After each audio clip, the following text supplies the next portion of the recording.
Quand il rentre dans un appartement, il scanne les lieux et il relève des points qui pourraient être problématiques pour la suite. Et quand je lui ai demandé comment il abordait la chose, il m'a donné des conseils qui ont porté sur 2 points.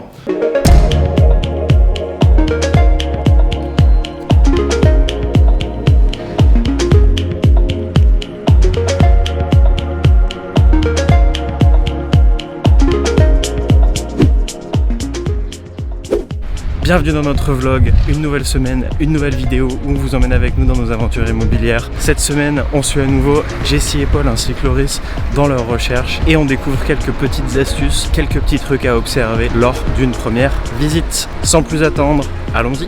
Je me rends là à Lyon 7. On va visiter avec Loris un appartement qui nous a échappé 2 fois. 2 fois, c'est aller à un autre acquéreur, 2 fois la vente n'est pas allé au bout. J'espère que cette fois c'est la bonne. On a quelques petits trucs à vérifier avec Loris. Il fait 45 mètres carrés. 45 mètres carrés, ça peut être parfait pour Loris. Faut-il encore que cette surface soit bien répartie en fait entre les pièces. Autre visite assez importante, après les 3 visites qui n'ont pas porté leurs fruits pour Jessie et Paul, je retrouve Paul à 18h pour aller visiter un appartement qu'on peut aller visiter grâce à la collaboration de Thibaut Combe que vous rencontrerez tout à l'heure. Cet appartement leur plaît beaucoup sur le papier. On va aller voir ce que ça donne sur place. Arrivé dans le quartier, je reconnais tout à fait Loris. C'est calme, assez résidentiel, des constructions relativement nouvelles comme vous pouvez le voir derrière. Je vais retrouver Loris dans quelques instants.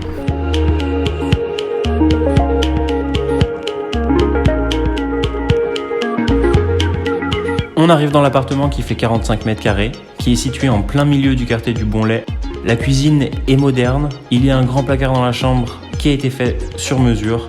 Le balcon est spacieux et lumineux. On est au 4e étage et il y a un box au sous-sol. Et je vous laisse écouter ce que Loris a à en dire. Voilà, l'appartement est vraiment bien, ça correspond bien aux critères. Il serait peut-être un chouïa trop petit. Concrètement là, à chaud, c'est soit je tente une négo et ça passe en négo, soit effectivement je prends le risque de dire non. Je suis quand même convaincu qu'il y en a plein qui se libèrent. Si de toute façon ton verdict c'est celui-là, c'est peut-être que le... Ah, sincèrement, ce n'est pas un coup de cœur. C'est pas le coup de cœur. Ouais, mais voilà. il est pertinent, il est cohérent et il remplit beaucoup de critères. Mais quand je suis rentré dedans, effectivement, j'ai pas fait waouh.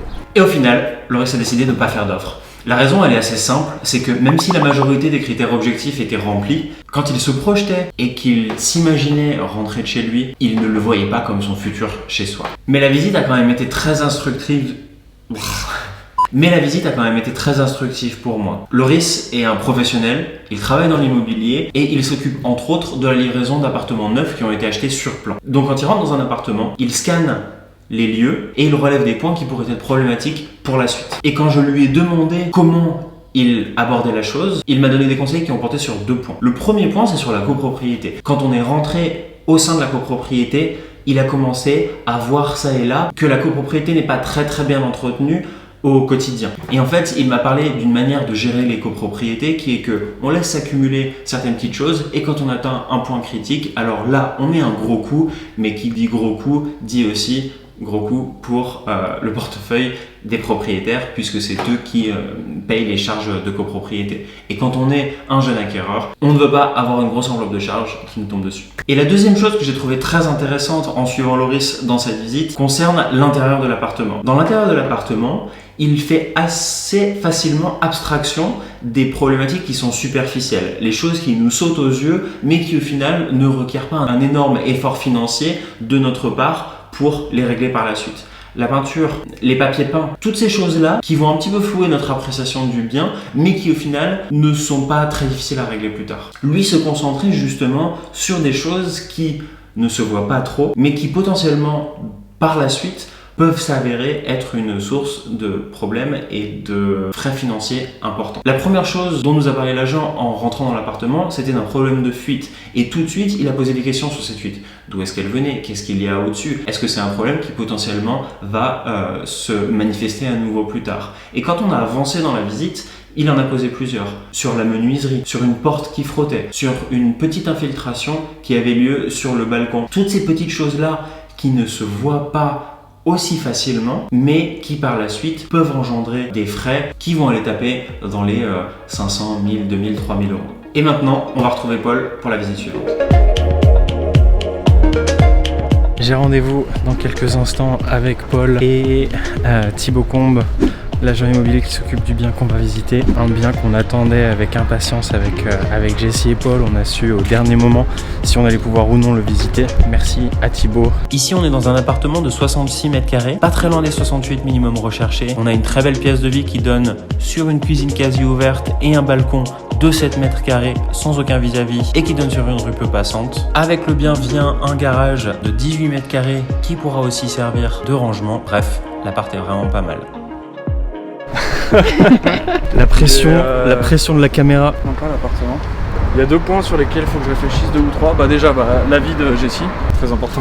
La rue qui est en dessous, mais elle a l'air peu passante, donc je pense pas que ce soit rédhibitoire. Et l'eau qui s'infile dans le garage quand même. L'eau qui s'infile dans le garage. C'est vrai que même s'il y a une procédure en cours, je trouve pas ça rassurant, quoi. Et même si la problématique des infiltrations au sous-sol n'était pas vraiment rassurante, ça n'est pas ça qui au final a motivé la décision de Paul et Jessie de ne pas s'engager avec cet appartement. C'est que pour eux, comme pour Loris plus tôt dans la journée, il manquait le petit truc, l'étincelle qui faisait qu'ils allaient se sentir chez eux. Et tout ça m'a amené à une réflexion qui est que le processus d'achat immobilier est long, qu'il est composé de haut et de bas, que parfois, comme dans ces 2 cas-là, on va avoir des attentes qui sont assez élevées par rapport à un bien et qu'en fait, même si tous les critères sont plus ou moins remplis, c'est pas ça. On n'y est pas, on se sent pas chez soi. Et il faut arriver à s'écouter. Et il faut arriver à ne pas le prendre trop à cœur, à ne pas le prendre trop personnellement, parce que sinon, on fait de ce processus un chemin qui est beaucoup plus stressant, beaucoup plus anxiogène qu'il n'a besoin de l'être. Je prêche un petit peu ma paroisse ici, mais c'est aussi pour ça que je pense qu'il peut être intéressant d'être accompagné.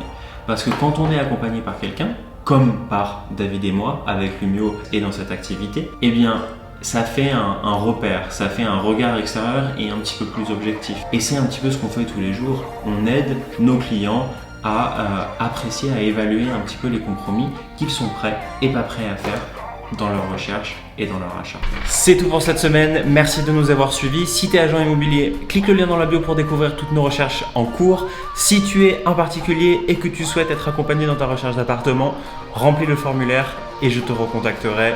Merci à tous, je vous souhaite de passer une belle fin de journée et un bon week-end. À bientôt.